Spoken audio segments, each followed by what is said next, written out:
Boa tarde, pessoal. Para quem não me conhece, meu nome é Thiago Farias. Eu estou fazendo atualmente pós-doutorado na Universidade Federal de São Carlos. E hoje eu vou falar sobre uma pesquisa, um projeto em andamento, que a gente está concluindo, que é sobre modelos gerativos em computação quântica.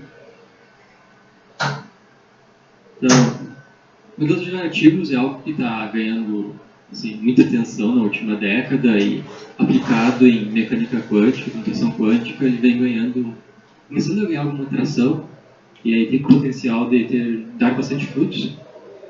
E modelos gerativos é a ideia de você basicamente conseguir gerar dados. Então, por exemplo, lá no ChatGPT você pode pedir para ele gerar uma imagem de um gato. E o ChatGPT vai fazer, ele vai usar um modelo gerativo, no caso é chamado DALL-E, e ele vai gerar a imagem de um gato para vocês. Então vocês conhecem um texto, que é o prompt, e ele vai passar por um modelo, e esse modelo vai gerar uma imagem. Mas nesse caso não é apenas imagens, o próprio ChatGPT é um modelo gerativo também, usado para gerar texto, e hoje em dia essa área está dominada assim, em muitos campos. Então, a música dá para gerar também dados, som, vídeo hoje em dia, né? No Instagram, TikTok, muitos vídeos gerados por IA, os brain rots lá, tralá. Enfim, tudo parte dos processos gerativos.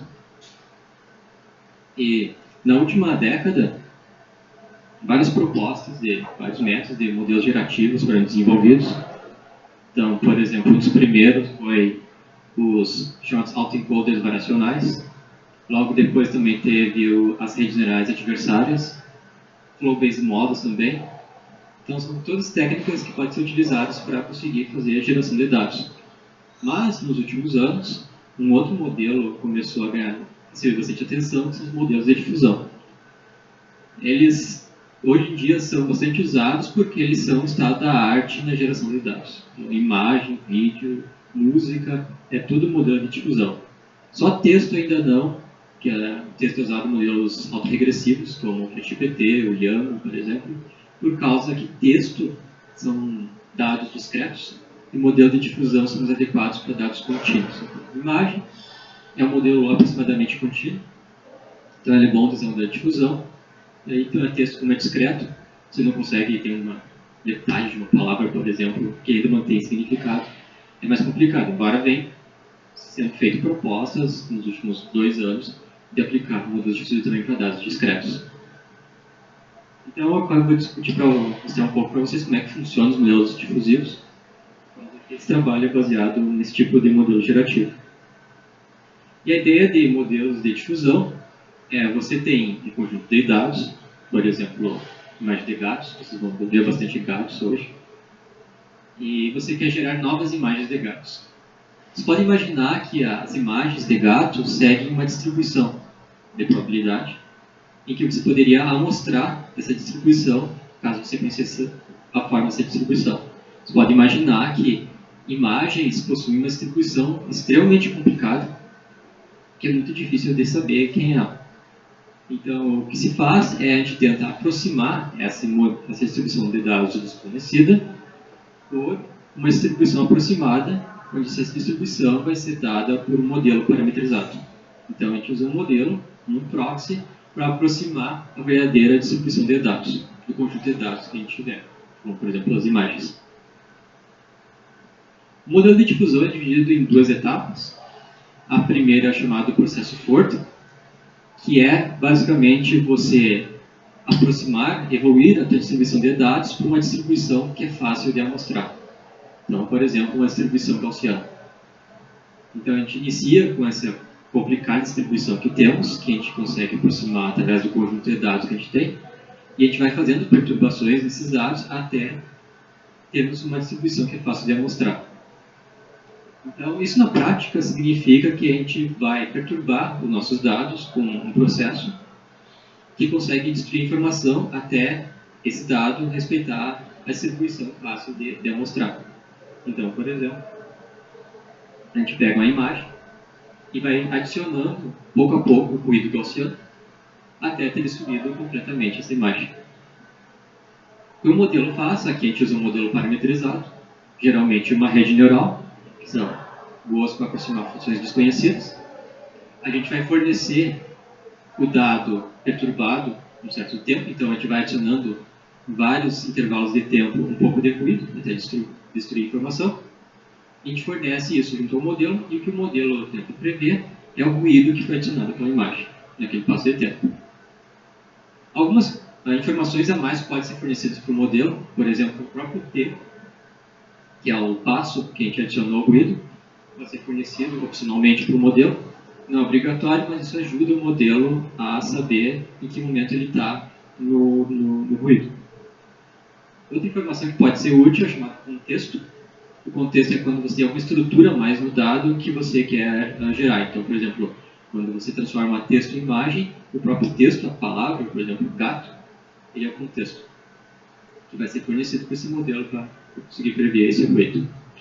Então, nesse processo for, você vai destruindo a informação e o modelo ele vai treinando e vai aprendendo esse ruído que foi adicionado a esse dado para evoluir para a distribuição gaussiana. Uma vez treinado o modelo, a gente pode gerar novos dados. E o que a gente faz é a gente parte de uma distribuição fácil de amostrar, como a distribuição gaussiana, e usa o modelo para guiar a evolução reversa dessa distribuição fácil de amostrar para a distribuição complicada que o modelo, a princípio, aprendeu, que implicitamente com essa distribuição de dados. Então, no processo reverso, o que nós temos é os dados, vamos dizer assim, voltando no tempo, do maximamente ruidoso, onde tem máxima entropia. Existe até aqui uma conexão com a termodinâmica. Se vocês verem o paper original do modelos de difusão, eles fazem conexão com a termodinâmica. Então, eles comparam com a informação com ruído, como a evolução aumenta a entropia, e aqui o modelo parametrizado é usado como uma máquina para reduzir a entropia do sistema. E aqui está a equação backward, que é a equação reversa. Ela depende do estado atual. Então, por exemplo, a imagem atual vai ter muito ruído no começo, e vai depender do ruído que a rede neural previu. Mais uma informação aleatória, que o Z é um vetor aleatório amostrado na distribuição normal. E eles são pesados, esses coeficientes aqui.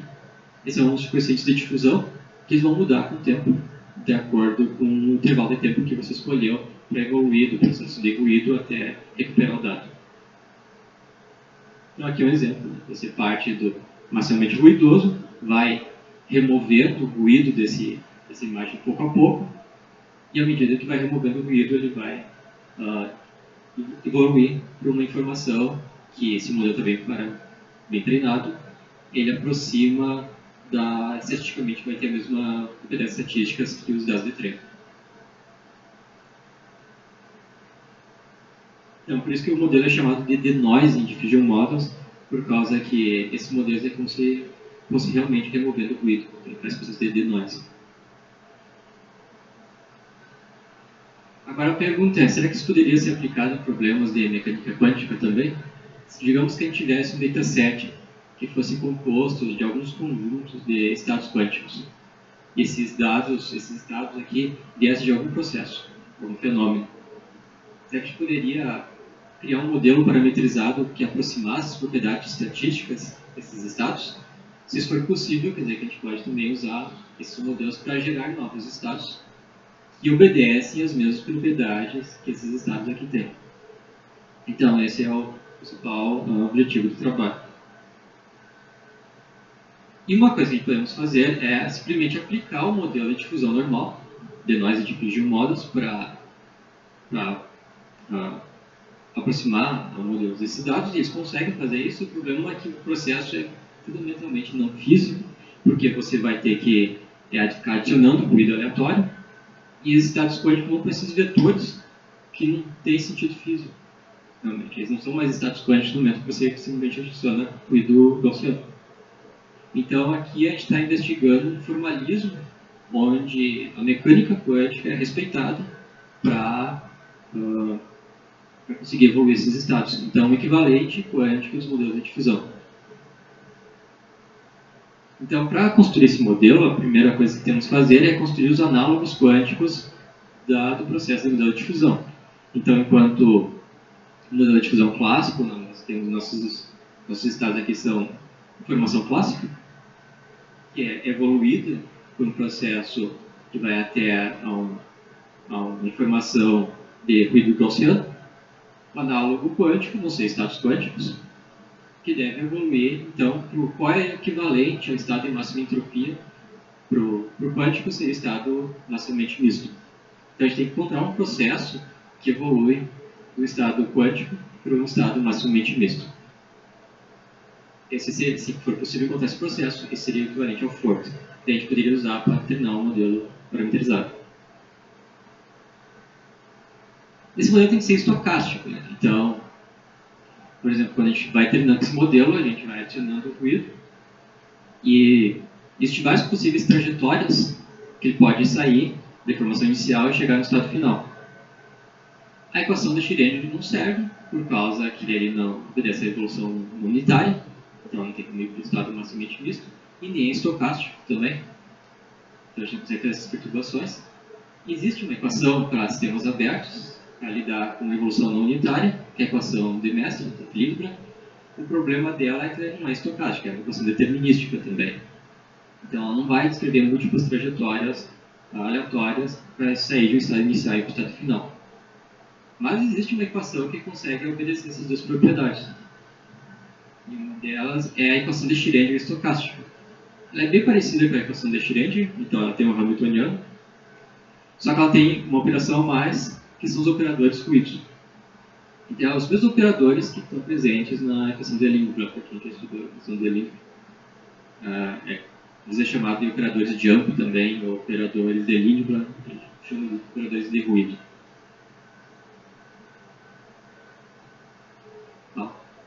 Próximo. Também. Sim, só que leva a determinística.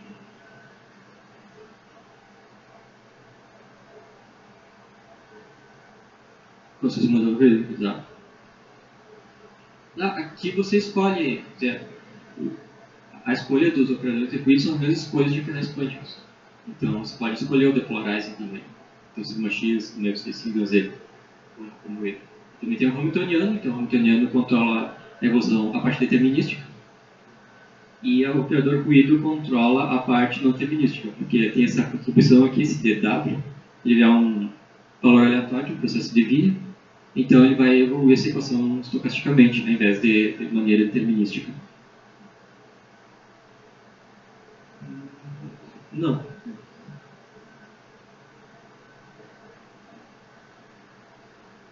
Ele é um número aleatório. É um número aleatório que é mostrado na distribuição normal. Porque você vai aplicar esse operador ruído de maneira aleatória. Então, a contribuição precisa ser binaria para criar essa aleatoriedade no ruído. Então, às vezes você aplica pouco, às vezes aplica muito o operador do ruído.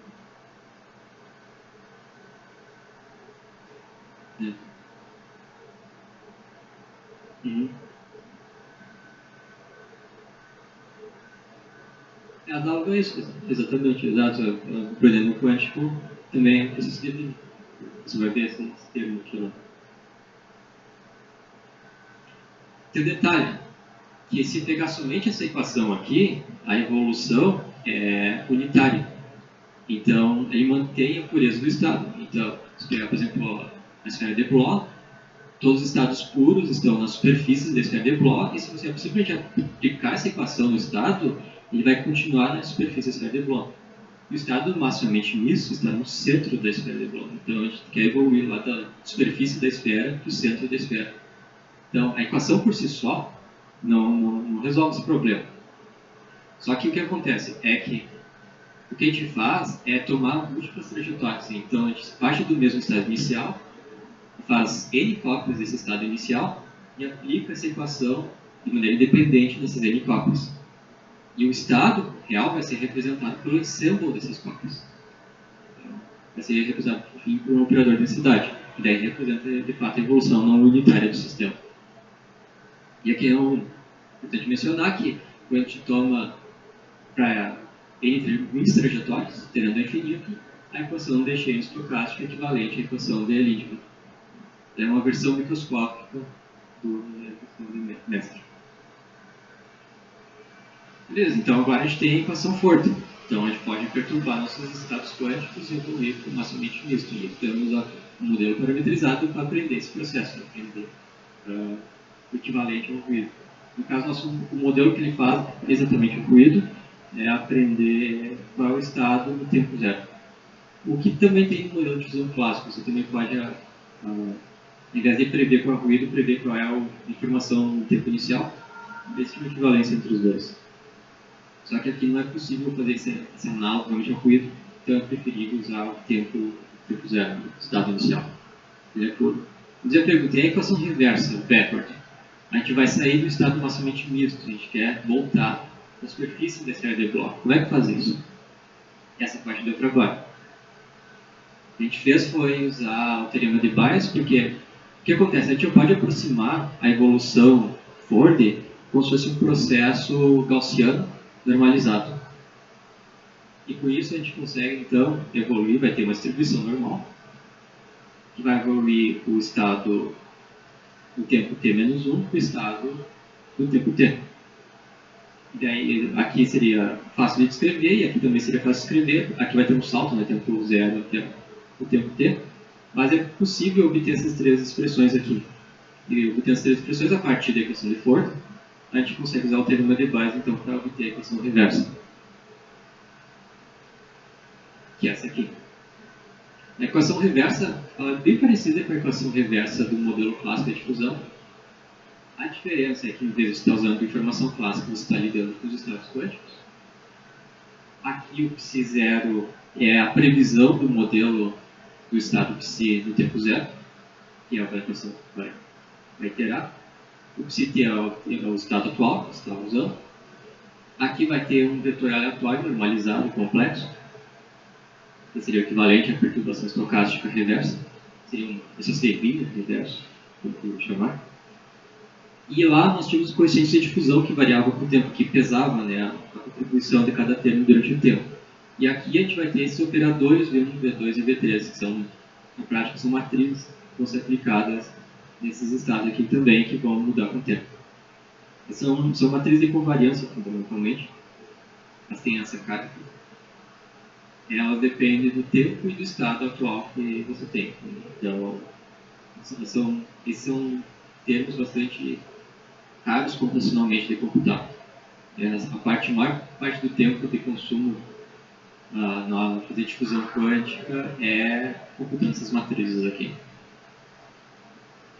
Mas essas matrizes são o hamiltoniano, fundamentalmente elas dependem do hamiltoniano que você escolheu e dos operadores ruído que você escolheu. Então, esses operadores, mesmos que criaram o ruído para evoluir do estado puro para o estado misto, também vão ser responsáveis para evoluir do estado misto de volta para o estado puro. Claro, guiados pelo modelo parametrizado. Então, como falei, essas matrizes são custosas de calcular e ela depende de reverter essas matrizes e, não necessariamente, é possível reverter porque elas podem ser matrizes singulares. Então, tem que adicionar uma série de regularizações ou outros tipos de aproximações para conseguir computar o processo reverso. Esse é o nosso assunto. É o tempo computacional. Então, o que a gente fez foi propor três diferentes aproximações. Cada uma tem suas prós e contras de aproximar o processo reverso. O primeiro seria o mais realístico fisicamente, no sentido que menos depende de aproximações. A única coisa que a gente faz é, se tiver alguma matriz singular, a gente adiciona um pequeno termo de perturbação para garantir que não seja singular. Já o segundo, ao invés de computar o inverso das matrizes, primeiro a gente computa o traço delas, daí inverte o traço, então acaba a função invertendo o escalar, é mais simples. E o segundo é simplesmente pré-computar essas matrizes, assumindo que o estado inicial é um estado específico, por exemplo, o estado massivamente misto, o que é válido, primeiramente, nesse caso. E aí só vai usar essas matrizes que foram pré-computadas, antes de iniciar o loop e fazer o processo reverso. Vou mostrar alguns resultados para vocês, ver como ele gerou. O primeiro vai ser sobre gerar estados massivamente coerentes, o outro é sobre gerar estados massivamente emaranhados, e outro sobre aplicação também em dados clássicos, do ponto de vista do modelo de difusão quântica. Então aqui a ideia desse primeiro exemplo aqui, então, é um programa de um qubit só, que é gerar estados massivamente coerentes na nossa base computacional. Só para ter uma ideia de como vem esse modelo de compacto. Então a gente usa um dataset dos estados massivamente coerentes, que nesse modelo estão no equador da esfera, como dataset de treino, e treina um modelo usando o processo Ford, que evolui então, da equador da esfera de Bloch ao centro, e depois usa o processo reverso, onde parte do estado massivamente misto no centro, e usa o processo reverso para evoluir o estado. Então, vou mostrar uma animação para vocês. Cada ponto da esfera de Bloch é um ensemble, é um operador da cidade. Então, a gente tem 100 estados aqui sendo gerados, processo reverso. Então, vocês começam aproximadamente estado massivamente misto e vão evoluindo até chegar no tempo final, bem próximo, uma coerência bastante alta. Isso aqui deu um bom resultado. Os resultados esse aqui não tem uma animação. São primeiro 2 qubits, que é gerar estados massivamente mistos. Então aqui o que a gente fez para treinar o dataset, para construir o dataset, a gente pegou um estado de Bell, 00 mais 1, aplicou transformações aleatórias locais desse estado de Bell, que a gente vai preservar o emaranhamento. Daí treinou um modelo, e daí parte do estado massivamente misto, aplica o processo de reverso e mede a concorrência, por exemplo, para medir o emaranhamento do sistema e ver como é que se comporta. Esse modelo de difusão, no tempo reverso, a gente pode escolher quanto tempo a gente quer reverter o sistema. Então, existe essa liberdade de escolha. Se a gente quer fazer a difusão rápida do modelo lento, então a gente vai investigar o impacto que isso tem no processo de difusão. Então, o número de nós steps aqui, em relação ao tempo máximo de nós em que é permitido. Então, por exemplo, aqui em azul é onde vai ter a difusão reversa mais rápida, e aqui em vermelho é onde vai ter a difusão mais lenta. Mas todos eles deram bons resultados aqui, a concorrência foi muito próxima do 1, e só a diferença é que um foi muito mais rápido para chegar em um do que os outros, então não teve tanto impacto assim. Então, a gente escolher qual deles, escolhe o que é mais rápido, para gerar basicamente primarinado. O terceiro, a gente aplicou em dados clássicos para ver como é que se escolhe, que é alguma vantagem. Então a gente pegou uma distribuição aqui de dados clássicos. Então é um programa bidimensional. Então você pode imaginar que esses pontos aqui, coordenadas XY, esse espaço, e a gente quer que o modelo gere novos pontos que obedecem essa mesma propriedade, essa mesma distribuição aqui. Então, para isso, primeiro a gente tem que codificar o estado quântico, já que isso é dado clássico. Então, a gente codificou usando as portas de rotação. Então, o ângulo da porta de rotação é a coordenada aqui, XY. São 2 qubits, então. Você aplica uma rotação do primeiro qubit, coordenada X, e uma rotação do segundo qubit, coordenada Y. E aí, isso produz para você o estado quântico. E aí, usa esse estado para treinar o modelo de difusão, depois reverter. E aí você vai ter no processo reverso também um estado quântico, e aí vai ter que decodificar, então recuperar desse estado quântico de volta para os coordenadas. Mas como são duas portas simples de rotação, é só procurar a inversa dessas portas de rotação, o ângulo que levou àquele estado. Então aqui eu vou mostrar uma animação para vocês. Então aqui já vai ser direto nesse espaço aqui, então depois já da decodificação. Então os dados massivamente mistos, eles estão distribuídos aqui aleatoriamente nesse espaço. Mas à medida que vão evoluindo, eles vão recuperando aqui, vão ter as propriedades estatísticas que os dados originais de treino. Isso aqui é o último slide, então. Eu achei bem interessante porque esse modelo de difusão, eles têm, assim, tem uma linguagem mais nativa da difusão quântica, comparado com os modelos clássicos, e tem esse potencial de poder ser estendido para possíveis futuros trabalhos para várias outras possíveis pesquisas que possam ser desenvolvidas. Por exemplo, geração de estados quânticos, preparação de estados quânticos também. A gente vem investigando também na parte de identificação de ruído também, e tendo dando alguns resultados interessantes. Então, com modelos gerativos, aí são diversos campos de aplicação. Acho que tem muito potencial de discussão aí do que dá para fazer. É isso, pessoal. Obrigado.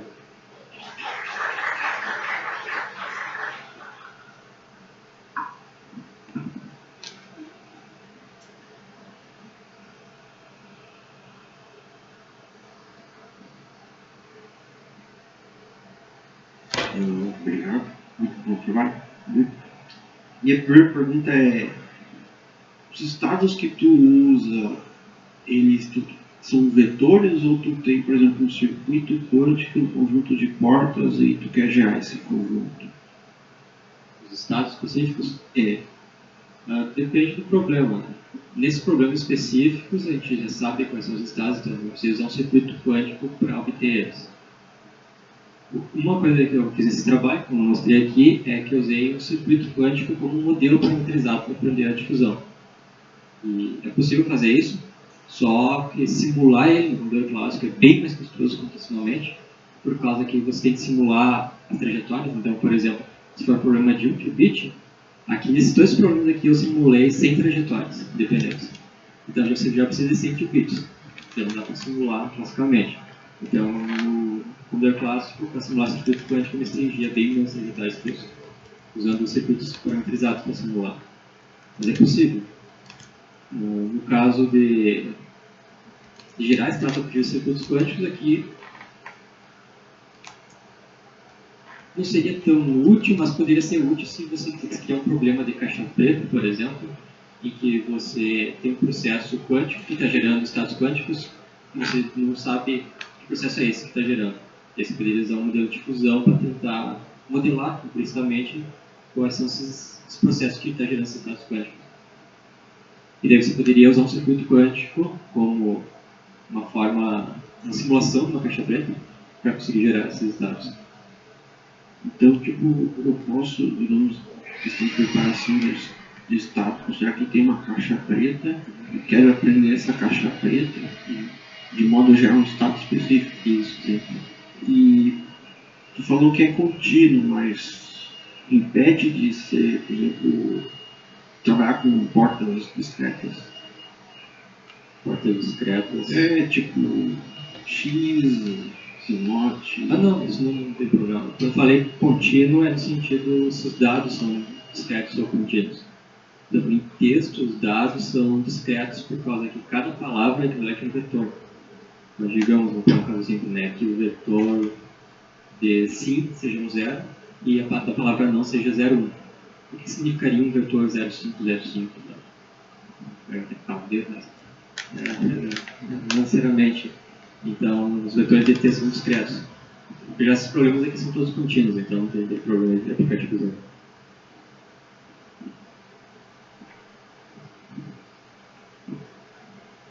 Parabéns pela apresentação. Eu queria saber se tu chegou a testar para outras classes de estados para dimensão maior e qual a dificuldade para os resultados serem bons. A gente escalou então até 2 qubits. Tem uns problemas que a gente quer escalar para 4 qubits. A maior dificuldade é custo computacional para isso. Né? Então, falei de circuitos quânticos, dá para fazer, mas simular eles classicamente é horroroso, por causa que você precisa de uma enorme quantidade de qubits, por causa desse problema de ter várias trajetórias ao mesmo tempo. Não dá para ser pouca trajetória porque ele não aproxima suficientemente bem a evolução não unitária. Vai ter que ter bastante trajetória para garantir que o erro seja baixo. Então esse seria o maior problema de escalabilidade. E você pode usar um circuito quântico para parametrizado para modelar isso, ou uma rede neural clássica, outro modelo clássico para um modelo parametrizado para isso. E a capacidade desse modelo vai também depender da capacidade do modelo que você usar. Então, para problemas maiores, exigir redes neurais maiores, ou circuitos quânticos maiores. Mas a limitação é no sentido de como bem você consegue escalar isso numa simulação clássica com um computador quântico. Nesse caso. Entendi.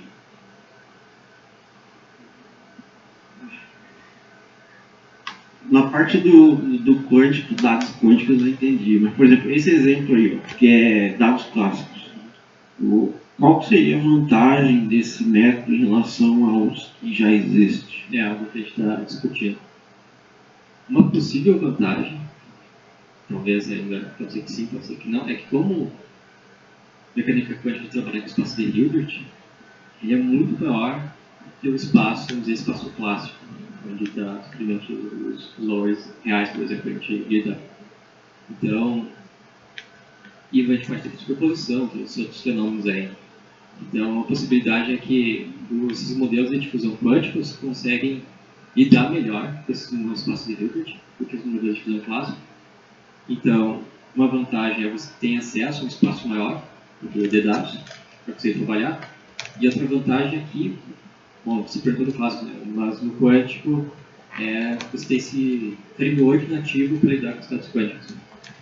Então, essas seriam duas vantagens.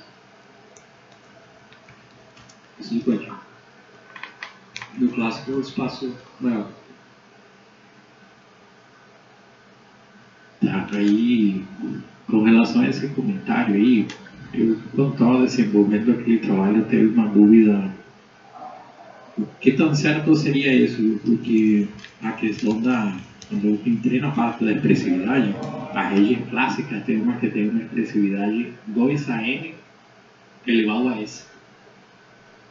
Então é uma exponencial de uma exponencial.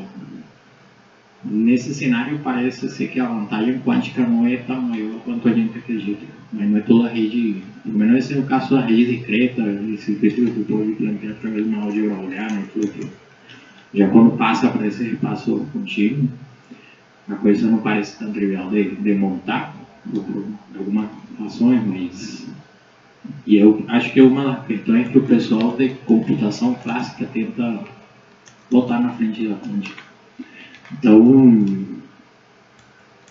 uma coisa que eu queria explorar um pouco mais era isso. Eu queria trazer esse comentário aí, não sei se você já tem visto isso por aí, então, falar.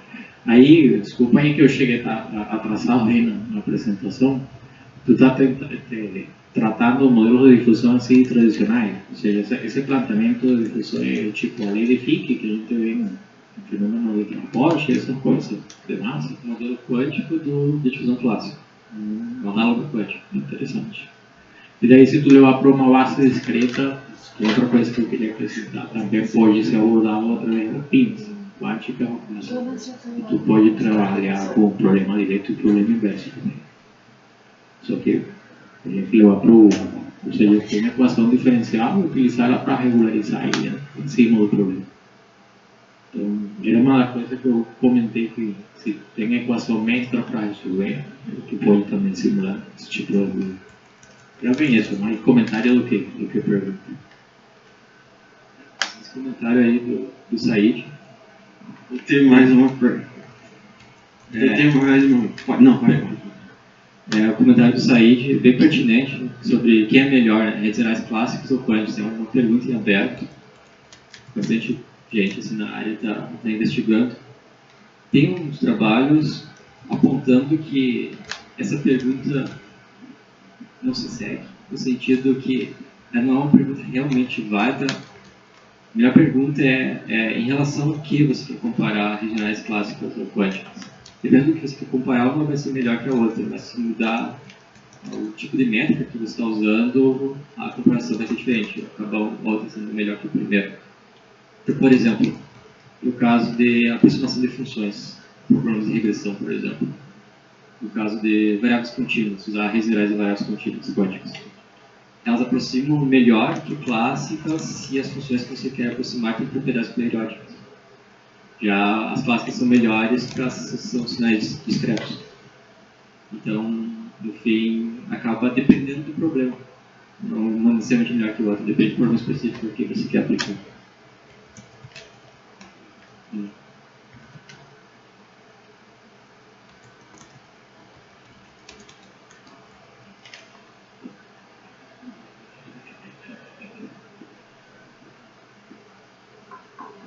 Bom, eu vou fazer as perguntas, comentários, depois a gente conversa. Vamos ver se o Thiago...